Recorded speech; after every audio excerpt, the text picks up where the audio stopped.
വിചാരിച്ചതിനെക്കാട്ടിയും പെട്ടെന്ന് തീർന്നല്ലേ? സമാധാനായി. ഇതിപ്പോ എന്റെ പേരിലാക്കിയ തൽക്കാലം ഇപ്പൊ ആരോടും പറയാൻ നിക്കണ്ട.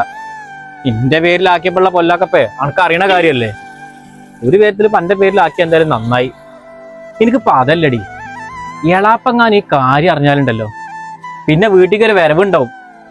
അതാലോചിക്കുമ്പോഴാണ്. ഞാനായിട്ട് എന്തായാലും ആരോടും പറയില്ല. തൽക്കാലം ഈ ഡോക്യുമെന്റ്സ് ഒക്കെ ഞാൻ എന്റെ ഉപ്പാന്റെ അടുത്ത് കൊടുത്തോളാം. വീട്ടിൽ അത്ര സേഫ് അല്ല. അല്ല ചെയ്യുന്ന എനിക്ക് വേറൊരു കാര്യം ശ്രദ്ധിച്ചോ? നമ്മളെ താഴ്ചയിലെ കുഞ്ഞിപ്പാക്ക ആയിക്കൂടി ഇങ്ങനെ നടക്കണ്ടായിരുന്നു. മൂപ്പരെങ്ങാനും വിവരം അറിഞ്ഞോന്നാവോ? അറിഞ്ഞിട്ടുണ്ടെങ്കിൽ ആകെ പ്രശ്നമാവും.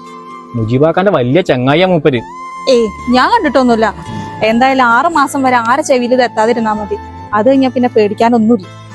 പിന്നെ എന്റെ ഷേന അന്നോട് ഞാൻ സ്നേഹത്തിൽ പറയാണ്, അന്റെ ഈ കുറുമ്പും വാശിയൊക്കെ ഉണ്ടല്ലോ ഒന്ന് കുറച്ചാണ്ടു. എന്നിട്ട് നല്ല രീതിയിൽ ആൾക്കാരോടൊക്കെ ഒന്ന് പെരുമാറിയാലേ അണക്ക് നന്നു. പിന്നെ എന്നോടൊരു കാര്യം കൂടി ഞാൻ പറയാൻ മറന്നു. നമ്മളെ ബാപ്പല്ലേ കരീമാജിന്റെ വീട്ടിൽ പോയിരുന്നു 2 ദിവസം മുന്നേ. വീട്ടിൽ നടന്ന കാര്യങ്ങളൊക്കെ ഇപ്പൊ എന്തായാലും അയാളെടുത്ത് പറഞ്ഞിട്ടുണ്ടാവും. അപ്പൊ നമ്മളോട് രണ്ടാളോടാണ് ചെല്ലാൻ പറഞ്ഞു മൂപ്പര്. അതിപ്പോ എന്താ, നമ്മൾ നോക്കാത്ത കാര്യോ സ്ഥലത്തിന്റെ കാര്യം പറയുന്ന കാര്യം ഉപ്പ പോയിട്ടുണ്ടാവുക.